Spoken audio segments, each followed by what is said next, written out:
Բարև ձեզ, երեկոյան 5-ի թողարկման ուղիղ եթերում լուրերն է, ձեզ համար աշխատում է Լիլիթ Աղբալյանը։ Վարչապետ Նիկոլ Փաշինյանն աշխատանքային այցով ժամանել է Ղրղըզստանի Հանրապետություն, վարչապետին Չոլպոն-Ատայի Իսիկ Կուլ միջազգային օդանավակայանում դիմավորել է Ղրղըզստանի նախարարների կաբինետի նախագահի տեղակալ Էրլիստ Ակունբեկովը։ Չոլպոն-Ատայում վարչապետը մասնակցել է Եվրասիական միջկառավարական խորհրդի նեղ կազմով նիստին, ընդլայնված կազմով նիստը կկայանա օգոստոսի 7-ին։ Ղրղըզստանի վարչապետը շնորհավորել է Նիկոլ Փաշինյանին վարչապետի պաշտոնում վերանշանակվելու կապակցությամբ։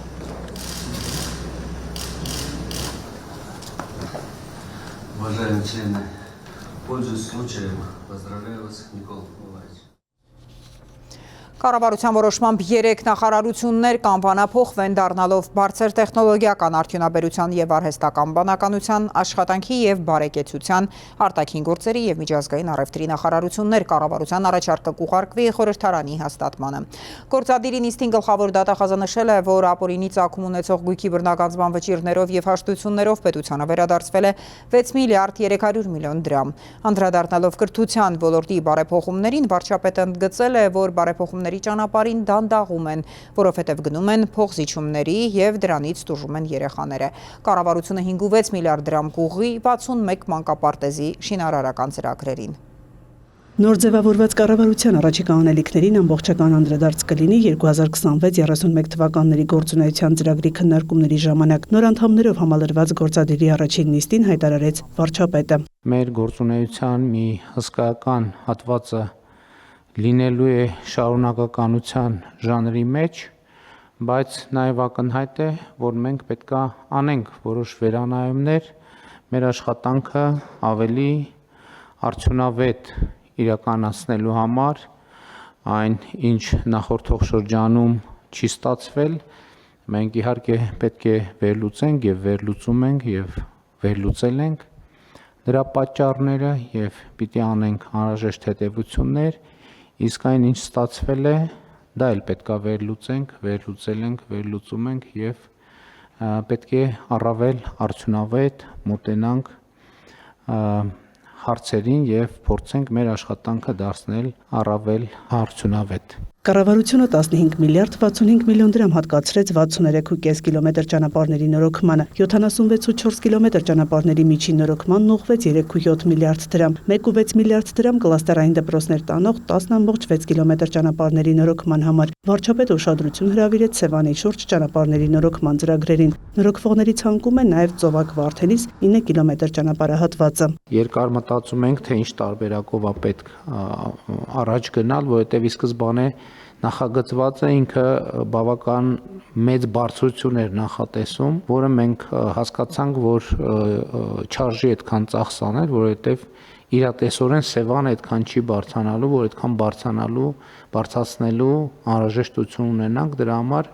մենք ավելի փոքր ծախսով ավելի քիչ կբարձրացնենք ճանապարհը։ Իհարկե այս մոտեցման թերությունն այն էր, որ ճանապարհի այդ հատվածը ըստ էության Սևանի շուրջ միակ կտորն է, որ լավ վիճակում չի գտնվում։ Ընդհանուր երկարությունը 20 կիլոմետրից ավել է։ Մենք այս նախագծով կոնկրետ 3 լոտերով ենք պլանավորում իրականացնել։ Այսօրվա ներկայացված երկարությունը 9 կիլոմետր է, մյուս երկու նախագծերը այս պայն փորձաքննությունների փուլում են գտնվում։ Վստահ ենք, որ 27 թվին Սևանի շուրջը վատ վիճակում գտնվող ճանապարհ չենք ունենա։ Խոդացյանը հավաստիացրեց, հաջորդ տարի այդ հատվածում անբարեկարգ հատվածներ չեն լինի։ Վարչապետը թվարկեց ծրագրերը, անդրադարձավ նաև կրթահամալիրների կառուցման ծրագրերի քննարկումներին, նշելով, որ կառավարությունն այդ ծրագրով պատասխանատվություն է կրում երեխաների ստացած կրթության որակի համար։ Մեզ պետք է միջավայր, երկրորդը պատշաճ լաբորատորիաներ, մարզական ենթակառուցվածքներ եւ այլն եւ այդպես շարունակ, ինչպես նաեւ պատշաճ որակավորված մանկավարժական կադրեր։ Եվ սա շատ կարևոր եւ ռազմավարական նշանակության նախագիծ է կրթության որակի հետ կապված։ Երեք լուրերով նայում եմ, որ այս տարի ընդունելության քննություններին անբավարար ստացած դիմորդների թիվը նախորդ տարվա համեմատ էականորեն ավելի մեծ է։ Սա ահազանգ է, մենք պետք է հասկանանք։ Ըստ ամենայնի մենք դանդաղում ենք մեր բարեփոխումների ճանապարհին, որովհետև շատ ենք կոմպրոմիսների գնում, անընդհատ գնում ենք կոմպրոմիսների, եւ արդյունքում ով է դրանից տուժում։ Տուժում են երեխաները, որովհետև եթե լավ պետք է առերեսվենք, հա, ասենք ատեստավորման գործընթացը։ Լավ 1 2 3 4 5 6 7, ասենք ինչքան կարելի է, չի հաղթահարում մարդը, պետք է վերջ, ասենք վերջ, էլ պետք է չաշխատի դպրոցում, որովհետև այդ իր աշակերտն է, որ գնում է չի կարողանում ընդունելության քննությունը գոնե բավարար ստանա, չենք ասում է գերազանց ստանա, գոնե բավարար ստանա։ Սրանք խնդիրներ են, էլի եմ ասում, շատ են կոմպրոմիսի գնում, անընդհատ հենց ինչ որ բաներ անում։ Որոշումները կայացված են, պետք է շատ հստակ, հատու, վճռական ձևով պետք է իրականացնել։ Եվ որևէ կասկածի տեղ չկա, որովհետև որևէ կասկած չկա, որ մենք դա անում ենք երեխաների շահերից ելնելով։ Գլխավոր դատախազը անդրադարձավ պետշահերի պաշտպանության հայցով կնքված հաշտության համաձայնությամբ Հայաստանի սեփականության իրավունքը վերականգնված Երևանի Աղայան փողոցի 7-րդ շենքի նկուղային տարածքը եւ հողամասը պետական գույքի կառավարման կոմիտեին ամրացնելու նախապատմությանը, որն առնչվում է նաեւ քաղաքաշինության նախկին նախարար Վարդան Վարդանյանին։ Հայցի քննության ընթացքում առաջարկվել էր հաշտության համաձայնություն, որը դատարանի 2026 թվականի ապրիլի 14-ի վճռով հաստատվել է։ Վարչապետը կարևոր համարեց վերադարձված գույքերի հետագա ճակատագիրը, նշեց քաղաքացուց նամակ է ստացել, թե համայնքին վերադարձված գույքը համայնքը կրկին ուզում է վերադարձնել անձին, ումից վերադարձվել է համայնքին։ Փաշինյանն անհրաժեշտ համարեց վերադարձված տարածքների հետ կապված հայցակարգային մոտեցումներ մշակել։ Այգիներ կա, որ տենց բանակցելով վերադարձվել են, այնտեղ այգիներում ներդրումներ արվել են, բայց մեր ոչ մի հաշվետվության, ոչ մի հաշվառման մեջ չի երևում։ Էս էլ է պետք անել։ Երկրորդը մենք հայցակարգային առումով հիմա մենք ունենք կրիտիկական ենթակառուցվածքներ, այլ մեխանիզմներ էլ կան, որի շրջանակում հետի հետ կապված process-ներն ենք տանում, բայց կան նաև օրինակ խոշոր ձեռնարկություններ, որոնք պետք է վերադարձվեն, բայց մտածելով այդ խոշոր ձեռնարկություն, հետի պարագայում մենք հայցակարգային մակարդակում կողմնորոշվել ենք, դա լինելու է պետական սեփականություն, որը հանձնվելու է հավատարմագրված կառավարման, այս պարզ է, բայց արտադրական ձեռնարկություններ, որոնք կլինեն, ես չեմ կարծում, որ մենք դա պետք է պահենք կառավարման ներքո, որովհետև խնդիր կլինի, դա պետք է մենք թափանցիկ մրցույթներով մասնավորեցնենք անպայման։ Իհարկե կառավարության որոշակի տնօրենների խորհրդում տեղ ունենալու համար ինչ որ բաժնեմաս մենք կարողանանք պահել։ Այսինքն սրանք հարցեր են, որոնց շուրջ մենք պետք է կողմնորոշվենք եւ դասակարգենք եւ գնանք առաջ։ Նիկոլ Փաշինյանն անդրադարձավ նաեւ վարձակալությունից վերադարձվող հազարավոր հեկտարներով տարածքների խնդրին։ Մենք խնդիրը ձևակերպելու ենք հետեւյալ կերպ։ 2026-ից 2031 թվականը 2 միլիարդ դոլարի ապօրինի օտարված գույք պետք է վերադարձվի Հայաստանի Հանրապետությանը կամ համայնքներին։ Սա շատ իրատեսական խնդիր է, առավել եւս այն process-ները, որ մենք ընտրություններից հետո տեսնում ենք եւ նաեւ հանրության շատ հստակ պահանջ կա ձևակերպված, ես ուզում եմ նաեւ հանրության շնորհակալություն հայտնել այդ համբերատարության համար, չնայած այդ ձգձգումները մեզ նույնքան են նյարդայնացրել, ինչքան հանրությանը, բայց այնուամենայնիվ մեխանիզմները գործարկված են։ 26-ից 31 թիվը 2 միլիարդ դոլարի գույք պետք է վերադարձվի պետությանը եւ համայնքներին այս բոլոր մեխանիզմների գործարկմամբ։ Գլխավոր դատախազը հայտնեց, որ ապօրինի ծագում ունեցող գույքի բռնագանձման լիազորության շրջանակում օրինական ուժի մեջ մտած վճիռներով եւ հաշտություններով Հայաստանի վերադարձված գույքի եւ դրամական միջոցների արժեքը մոտ 6 միլիարդ 300 միլիոն դրամ է։ Այս պահին միայն ապօրինի ծագում ունեցող գույքով ունենք 172 հայց դատարանում, երկուսը վարույթ ընդունելուն սպասում ենք, մեր ընդհանուր հայցագինը 628 միլիարդ 600 միլիոն դրամ է։ Բացի այս, մենք պահանջում ենք 1486 անշարժ գույք, 371 շարժական գույք, 464 իրավաբանական անձում մասնակցություն, ինչպես նաև դրամական միջոցներ, որոնց ընդհանուր չափը կազմում է 464 միլիարդ 600 միլիոն դրամ։ Սահմանվեց խաղային ոլորտի կարգավորման օպերատոր 2024-ի օրենսդրական փոփոխություններով ներդրվել էր թվային հսկողության գործիքակազմ պետություն մասնավոր գործակցության տրամաբանությամբ։ Հաջորդած որոշումներով ստեղծվել էր բաց մրցույթ անցկացնելու հիմք, որին հայտ էին ներկայացրել 3 օտարերկրյա կազմակերպություններ։ Հաղթող է ճանաչվել Random Systems International Limited ընկերությունը, որն ունի համապատասխան փորձ եւ նույնանման գործառույթ է իրականացնում նաեւ մեր հարևան Վրաստանում, հանդիսանալով խաղային գործունեության կարգավորման օպերատոր։ Հաղթող մասնակցի կողմից ստեղծվել եւ պետական գրանցում է ստացել Խաղերի վերլուծության եւ մշտադիտարկման համակարգ սահմանափակ պատասխանատվության ընկերությունը, որին նախագծով առաջարկվում է սահմանել որպես խաղային ոլորտի կարգավորման օպերատոր։ Հաղթող ընկերությունը էլեկտրոնային համակարգը պարտավոր է ներդնել 6-ամսյա ժամկետում։ Վարչապետի խոսքով խաղատնային ոլորտի գործառույթները խաղադրույք կատարել շահում ստանալ կանցնեն այս օպերատորի պատրաստած պլատֆորմի միջոցով։ Ստվերը բացառելու ենք։ Երկրորդը, այն պարագայում, երբ որ մենք մարդկանց սահմանափակումներ ենք դնում, որ իրենք չեն կարող խաղադրույք իրականացնել, այդ սահմանափակումները կիրառելու ենք, եւ երրորդը նաև որոշակի հարկային գործիքներ ստանալու հնարավորություն ենք ունենալու, կարողանանք օգնել բազմաթիվ մարդկանց, ովքեր խնդիր ունեն, իրենք գիտակցում են, որ իրենք դա պետքա չանեն, բայց խնդիրը մենք այդ մարդկանց ներառյալ իրենց դիմումի համաձայն այդ մեխանիզմն էլ պետք է մենք դնենք, մարդը որ գա դիմի, որտեղ այնպես դեպքեր եղել, այնպես փողոցում մարդ կանգնեցել, ասում չեմ կարող, մի բան արեք, ինձ այս խնդրից փրկեք։ Մարդը պետք է կամ ընտանիքի անդամը հնարավորություն ունենա դիմում գրել, ասել այս մարդուն արգելեք, որ ինքը խաղադրույք կատարի։ Նախորդիվ գովազդ է սահմանափակվել, ավելացվել հարկային բեռը, ստվերը կրճատելու քայլեր են արվել։ Սա ոլորտի կարգավորման եզրափակիչ փուլն է, նկատեց վարչապետը, շեշտելով ընդհանուր առմամբ դաշտը ավելի թափանցիկ կդարձվի։ Նոր համակարգը կգործի 2027 թվականից։ Բարձր տեխնոլոգիական արդյունաբերության նախարարությունը կվերանվանվի բարձր տեխնոլոգիական արդյունաբերության եւ արհեստական բանականության, աշխատանքի եւ սոցիալական հարցերի նախարարությունը, աշխատանքի եւ բարեկեցության, արտաքին գործերի նախարարությունն էլ արտաքին գործերի եւ միջազգային առևտրի նախարարություն։ Կառավարության առաջարկը կուղարկվի խորհրդարանի հաստատմանը։ Մայա Խաչատրյան, լուրեր։ Վարչապետ Նիկոլ Փաշինյանի որոշումներով Անդրանիկ Սիմոնյանը վերանշանակվել է ազգային անվտանգության ծառայության տնօրենի պաշտոնում, Քրիստինե Գրիգորյանը վերանշանակվել է արտաքին հետախուզության ծառայության պետի պաշտոնում եւ Արթուր Գասպարյանը վերանշանակվել է պետական պահպանության ծառայության պետի պաշտոնում։ Ազգային ժողովի նախագահի պաշտոնում ընտրվելու կապակցությամբ Ռուբեն Ռուբինյանին շնորհավորել է Վրաստանի խորհրդարանի նախագահը Շալվա Պապուաշվիլին, նշել է, որ Վրաստանի եւ Հայաստանի միջև ռազմավարական գործընկերությունը հիմնված է փոխադարձ վստահության, բարիդրացիական հարաբերությունների եւ ընդհանուր շահերի վրա։ Նա վստահություն է հայտնել, որ երկու երկրի խորհրդարանների միջև սերտ գործակցությունը կնպաստի միջխորհրդարանական կապերի ամրապնդմանն ու ռազմավարական գործընկերության ընդլայնմանը։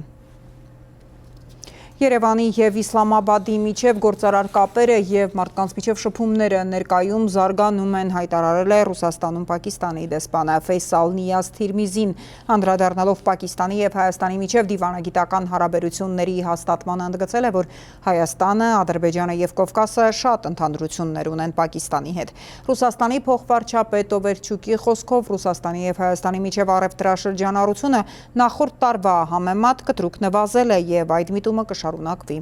Այս ժամի միջազգային զարգացումները ներկայացնում է Սյուզաննա Չրախյանը։ Ռուսաստանի եւ Հայաստանի միջև առևտրաշրջանառությունը 2026 թվականին նախորդ տարվա համեմատ կտրուկ նվազել է եւ այդ միտումը կշարունակվի, հայտարարել է Ռուսաստանի փոխվարչապետ Ալեքսեյ Օվերչուկը։ Նրա խոսքով 2024 թվականին երկրների միջև առևտրաշրջանառությունը հասել է ռեկորդային մակարդակի՝ մոտ 12 միլիարդ դոլարի։ 2025-ին այն նվազել է, հասնելով 8 միլիարդ դոլարի, իսկ այս տարի առևտրաշրջանառությունը նվազել է մոտ 2/3-ով։ Այն իրավիճակը, որ զարգանում է ԵԱՏՄ-ի եւ Հայաստանի միջև հարաբերություններում կանխատեսելի էր։ Վերջին 3-4 տարվա ընթացքում մենք մեր հայ գործընկերներին ասում էինք, որ նման ռիսկեր կան, մասնավորապես առևտրաշրջանառության նվազման ռիսկը, նշել է Օվերչուկը։ Ռուսաստանն Ադրբեջանի տարածքով հացահատիկի հերթական խմբաքանակն է ուղարկել Հայաստան։ Ըստ ադրբեջանական ԶԼՄ-ների Բիլիաջարի կայարանից մեկնել է 14 երկաթուղային վագոն բեռնված 979 տոննա ցորենով։ 2025 թվականի հոկտեմբերից ի վեր Ռուսաստանից Հայաստան Ադրբեջանով տարանցմամբ տեղափոխվել է ավելի քան 36,000 տոննա հացահատիկ, մոտ 9,000 տոննա պարարտանյութ, 1136 տոննա պրոպան, 133 տոննա ալյումին, 414 տոննա անտրացիտ եւ 67,000 տոննա փայտ։ Իր հերթին Ադրբեջանը Հայաստան է արտահանել շուրջ 15,000 տոննա դիզելային վառելիք եւ 5,000 տոննա բենզին։ Իսլամաբադը մեծ նշանակություն է տալիս Երևանի, Մոսկվայի եւ Բաքվի հետ կապերի ամրապնդմանը։ Այս մասին ՏԱՍ-ի հետ հարցազրույցում հայտարարել է Ռուսաստանում Պակիստանի դեսպան Ֆեյսալ Նիազ Թիրմիզին։ Անդրադառնալով Պակիստանի եւ Հայաստանի միջև դիվանագիտական հարաբերությունների հաստատմանը եւ պատմության մեջ առաջին անգամ Պակիստանում Հայաստանի դեսպանի նշանակմանը, դիվանագետն ընդգծել է, որ Հայաստանը, Ադրբեջանը եւ Կովկասը շատ ընդհանրություններ ունեն Պակիստանի հետ։ Դեսպանը հավելել է Պակիստանի, Հայաստանի եւ ամբողջ Կովկասյան տարածաշրջանի միջև բազմաթիվ հեռանկարներ կան։ Նաև Պակիստանում բնակվում են զգալի թվով հայեր։ Նրա խոսքով Երևանի եւ Իսլամաբադի միջև գործարար կապերը եւ մարդկանց միջև շփումները ներկայում զարգանում են։ Մոսկվան եւ Կիևը շարունակում են փոխադարձ հարվածները։ Ռուսաստանը հայտնել է ուկրաինական ավելի քան 600 անօդաչու թռչող սարք խոցելու մասին։ Տվերի մարզում հարվածներից վնասվել է Վալդբերիսի լոգիստիկ համալիրը։ Նիժեգորոդսկի մարզում կան վիրավորներ։ Զանգվածային հարձակման է ենթարկվել Յարոսլավլի մարզը, որտեղ խոցվել է մոտ 90 ԱԹՍ։ Բեկորների ընկնելու հետևանքով նավթավերամշակման գործարանում հրդեհ է բռնկվել։ 4 մարդ վիրավորվել է։ Ուկրաինայի նախագահը հաստատել է հարվածը, նաև հայտնել Բաշկորտոստանում մեկ այլ նավթավերամշակման գործարանի հարվածելու մասին։ Իսկ ռուսական ուժերի հարվածներից զոհեր եւ վիրավորներ են գրանցվել Խարկովի մարզում, 1 տասնյակից ավելի տուժածկա Սումիում։ Օդեսայի իշխանություններն էլ հայտնել են, որ Սև ծովում թիրախավորվել է Գվինեա-Բիսաուի դրոշով նավարկող բեռնանավ, որն ուկրաինական ցորեն էր տանում։ 1 մարդ զոհվել է, 3-ը վիրավորվել։ Ադրբեջանի արտգործնախարար Ջեյհուն Բայրամովն իր առաջին պաշտոնական այցն է կատարել Կիև։ Ուկրաինայի արտգործնախարար Անդրեյ Սիբիհայի խոսքով Բայրամովի հետ քննարկվել են երկկողմ հարաբերությունները, տնտեսական եւ էներգետիկ ոլորտներում գործակցությունը, միջազգային օրակարգի կարևոր հարցերը, ինչպես նաեւ Ադրբեջանի ներդրումն Ուկրաինայի վերակառուցման գործում։ Սիբիհան շեշտել է, հանդիպումը հերթական կարևոր քայլն է դարձել Կիևի եւ Բաքվի միջև ռազմավարական գործընկերության հետագա ամրապնդման համար։ Ուկրաինայի արտգործնախարարը շնորհակալություն է հայտնել Բայրամովին պատերազմի առաջին իսկ օրերից Բաքվի տրամադրած հումանիտար օգնության համար։ Բարձր գնահատել Ադրբեջանի աջակցությունն Ուկրաինայի ինքնիշխանությանն ու տարածքային ամբողջականությանը։ Սիբիհան էլ աջակցություն է հայտնել Ադրբեջանի ինքնիշխանությանն ու տարածքային ամբողջականությանը։ Նա նաև ցավակցություն է հայտնել Սև ծովում ռազմական գործողությունների ընթացքում Ադրբեջանի քաղաքացիների զոհվելու կապակցությամբ։ Բայրամովն էլ նշել է, որ Բաքուն պատրաստ է բնական գազ մատակարարել Ուկրաինային։ ԱՄՆ նախագահ Դոնալդ Թրամփը Լաս Վեգասում կայացած հավաքի ժամանակ հայտարարել է, որ օրեր առաջ նախատեսում էր լայնածավալ հարվածներ հասցնել Իրանին, սակայն Թեհրանը խնդրել է չգնալ այդ քայլին։ Մենք պատրաստ էինք երկրորդ աշխարհամարտից ի վեր ամենախոշոր հարձակմանը, բայց նրանք զանգահարեցին ինձ եւ ասացին. «Խնդրում ենք, մի արեք դա, եկեք խոսենք», ասել է Թրամփը կրկնելով. «Իրանը չի կարող միջուկային զենք ունենալ»։ Նա հավելել է, նա խնդրում է համաձայնության հասնել, քանի որ չի ցանկանում մարդկանց սպանել։ ԱՄՆ նախագահը նաև վստահեցրել է, որ Իրանի շուրջ հակամարտության կարգավորումից հետո նավթի եւ բենզինի գները կտրուկ կնվազեն։ Իրանի արտաքին գործերի փոխնախարար Քազեմ Ղարիբաբադին հայտարարել է, որ հակամարտության նոր փուլի սկսվելուց 4-5 օր անց Միացյալ Նահանգներն ինքն է խնդրել բանակցություններ վարել եւ կարգավորել տարաձայնությունները։ Պաշտոնյան հավելել է, Հորմուզի նեղուցի վերաբերյալ ցանկացած համաձայնություն պետք է կնքվի միայն Իրանի եւ Օմանի միջև, որևէ արտաքին միջամտություն ընդունելի չի լինի։ Իսրայելի եւ Լիբանանի միջև իրադրությունը սրվել է, երբ օգոստոսի 5-ին Լիբանանի հարավում իսրայելցի 2 զինվոր է զոհվել, 4-ը վիրավորվել։ Իսրայելի պատասխան հարվածներից առնվազն 1 լիբանանցի զոհվել է, մի քանիսը վիրավորվել։ Միևնույն ժամանակ Հռոմում կողմերի միջև բանակցություններ են ընթանում։ Քննարկման թեմաներն են հունիսին Միացյալ Նահանգների միջնորդությամբ կնքված հրադադարի համաձայնագրի իրականացման մեխանիզմները եւ Լիբանանի տարածքից իսրայելական ուժերի դուրսբերումը։ Սյուզաննա Չրաղյան, լուրեր։ Մուլտիգրուպ կոնցերնի նախկին գլխավոր տնօրեն Սեթրակ Արուստամյանը, նաև Մուլտիգրուպ կոնցերնի տնօրեն Արթուր Դալաքյանը 2 ամսով կալանավորվել են, լուրերին հայտնել են քննչական կոմիտեից։ Արուստամյանն ու Դալաքյանը ձերբակալվել էին առանձնապես խոշոր չափի ավելի քան 8 միլիարդ դրամին համարժեք 21 միլիոն դոլար արժողության գույքերը եւ դրամական միջոցները խաբեությամբ հափշտակելու եւ փողերի լվացում կատարելու առերևույթ դեպքերի առիթով նախաձեռնված քրեական վարույթով։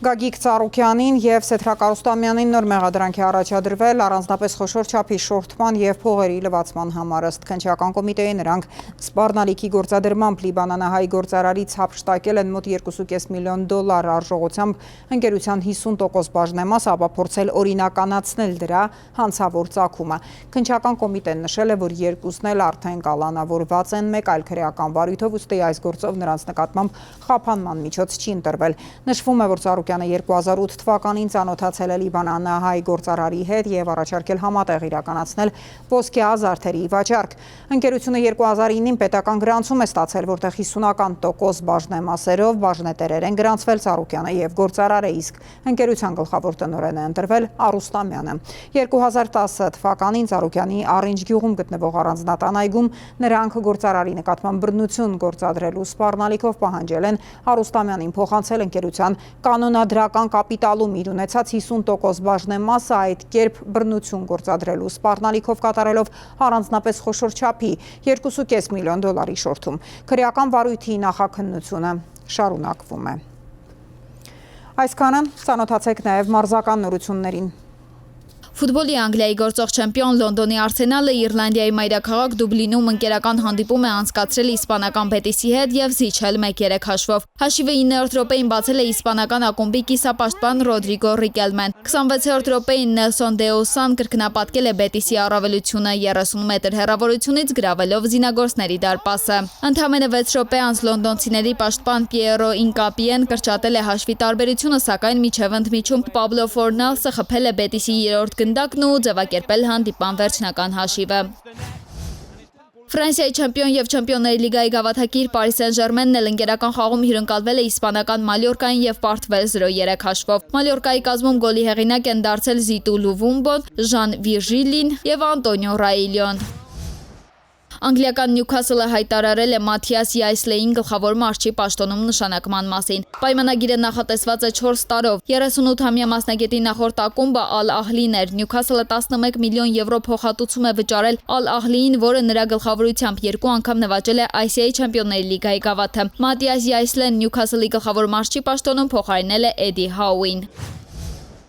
Հյուսիսային եւ կենտրոնական ամերիկաների լիգաների գավաթի հիմնական փուլի առաջին տուրում MLS-ի չեմպիոն Ինտեր Մայամին 4-2 հաշվով պարտության է մատնել մեքսիկական Ատլետիկո Սան Լուիսին։ Մայամիի կազմում դուբլի հեղինակ է դարձել ոսկե գնդակի 8-ակի դափնեկիր Լիոնել Մեսին։ Տանտերերից աչքի են ընկել նաեւ Տելասկո Սեգովյան եւ Միքայել Դոս Սանթոս Սիլվան։ UFC-ն պաշտոնապես հայտարարել է թեթև քաշային կարգի դասակարգման երկրորդ համարը Արման Ծառուկյանի հաջորդ մենամարտի օրը։ Հայաստանը ներկայացնող մարտիկը մրցելու է բրազիլացի Մաուրիսիո Ռուֆիի հետ։ Դիմակայությունը կայանալու է սեպտեմբերի 19-ին ԱՄՆ-ի Կալիֆոռնիա նահանգի Լոս Անջելես քաղաքում անցկացվելիք UFC 331 մրցաշարի շրջանակում։ Ծառուկյանի եւ Ռուֆիի մենամարտը պաշտոնապես հաստատվել է որպես մրցաշարի երկրորդ գլխավոր իրադարձություն։ 29-ամյա Ծառուկյանը ներկայումս 5 անընդմեջ հաղթանակների շարք ունի։ Խառը մենամարտերում նա անցկացրել է 26 մենամարտ, գրանցելով 23 հաղթանակ եւ կրելով 3 պարտություն։ Ալեքսանդր Զվերևը դուրս է մնացել Կանադայի Մոնրեալ քաղաքում ընթացող թենիսի ATP 1000 շարքի մրցաշարի երկրորդ շրջանից։ Ցանցի առաջին համարը զիջել է Տալոն Գրիգսպորին 7-6, 2-6, 4-6։ Գերմանիան ներկայացնող ռուս թենիսիստը Մաստերս մրցաշարերում 6-րդ անգամ է մեկնարկել որպես առաջին համար եւ 3-րդ անգամ առաջին իսկ շրջանում դուրս է մնացել պայքարից։ Պայքարից դուրս է մնացել նաեւ համաշխարհային դասակարգման 6-րդ համար Դանիիլ Մեդվեդևը։ Ռուս թենիսիստը 3-6, 6-7 հաշվով զիջել է Բոտիկ Վադեզանցխուլպին։ Մրցախաղի ընթացքում հոլանդացի թենիսիստը 6 բրեյք է կատարել, իսկ մատուցելիս սխալվել է 4 անգամ։ Երկրորդ շրջանից դուրս է մնացել նաև Ստեֆանոս Ցիցիպասը։ Հույն թենիսիստը 2 սեթում պարտվել է Բրազիլիայի ներկայացուցիչ Ժոաո Ֆոնսեկային 6-7, 7-5։ 1 ժամ 52 րոպե տևած պայքարում Ֆոնսեկան 3 բրեյք է կատարել, իսկ մատուցելիս սխալվել է 2 անգամ։ Պայքարը լքել է նաև Ռուսաստանը ներկայացնող հայ թենիսիստ Կարեն Խաչանովը, պարտվելով Տերենս Ատմանին։